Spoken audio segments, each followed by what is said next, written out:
ভাই গো, এই ভাতটা যদি না খাওয়া লাগতো না, তাহলে আপনাদের কাছে সাহায্য চাইতাম না, একটা শেয়ার চাইতাম না।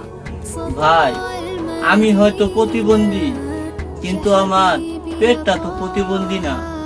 ভাই, এই অসহায় ভাইটার প্রতি একটু মায়া করে ভিডিওটা একটা শেয়ার করে যাবেন প্লিজ। পারলাম না ভাই, এই হিন্দু বোনটির বাচ্চাটাকে বাঁচাতে পারলাম না। বাচ্চাটার দিকে একটু তাকান ভাই, আপনার কি একটু মায়া লাগে না ভাই? এই বোনটি হিন্দু বলে কি আমরা মুসলমান ভাইয়েরা সবাই অবহেলা করব? ওরাও তো একটা মানুষ ভাই। আমি একটা ভিডিও দিয়েছিলাম, এই ভিডিওর মাধ্যমে আপনারা 3 লক্ষ টাকা দান করেছেন, কিন্তু এই টাকায় চিকিৎসা করালেও পুরোপুরি চিকিৎসা করাতে পারেনি, আর অনেকগুলো টাকা দরকার। আজকের ভিডিওটা আমাদের মুসলমান ভাইয়েরা আর যত ধর্মের ভাইয়েরা ভিডিওটা দেখতেছেন ভাই, ভিডিওটা সর্বোচ্চ শেয়ার করবেন, এত পরিমাণে শেয়ার করবেন যেন ভিডিওটা সবার কাছে পৌঁছায়। ভাই রে, শেয়ার করলে তো টাকা লাগে না, দেন না ভাই একটা শেয়ার করে। আপনার একটা শেয়ার করার কারণে এই বাচ্চা মেয়েটির জীবনটা পরিবর্তন হতে পারে, তাহলে দেন না ভাই ভিডিওটা শেয়ার করে। দেখেন আমার আপু তুই তা হাত নাই। আমার আপুকে যতক্ষণ খাওয়াই না দেয় ততক্ষণ আমার আপু না খায়া থাকে।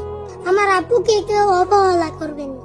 আমার আপুর জীবনটা অনেক কষ্টের। আমার আপুর দিকটা লক্ষ্য করে একটা শেয়ার করে যাবেন প্লিজ আঙ্কেল। আসসালামু আলাইকুম। দাঁড়ান ভাই, ভিডিও পুরো দেখা দিবেন না, আজকে ভিডিও শেয়ার করবেন। আপনার শেয়ারের কারণে এই কোরআনের পাখিটা বেঁচে যাবে ভাই। এই কোরআনের হাফেজ, 21 পারা কোরআনের হাফেজ আজকে ক্যান্সার রোগে আক্রান্ত, তিলে তিলে শেষ হয়ে যাচ্ছে। দেখুন অবস্থা, আপনি ওর চেহারাটা বা দেখুন, ওর শরীরটা দেখুন ভাই, মানে কি একটা অবস্থা হয়েছে, ওর শরীরটা একদম কঙ্কাল হয়ে গেছে। এখন শুধু আপনারাই আছেন ভাই। ভাই গো, এই ভাতটা যদি না খাওয়া লাগতো না, তাহলে আপনাদের কাছে সাহায্য চাইতাম না, একটা শেয়ার চাইতাম না। ভাই, আমি হয়তো প্রতিবন্ধী, কিন্তু আমার পেটটা তো প্রতিবন্ধী না। ভাই, এই অসহায় ভাইটার প্রতি একটু মায়া করে ভিডিওটা একটা শেয়ার করে যাবেন প্লিজ।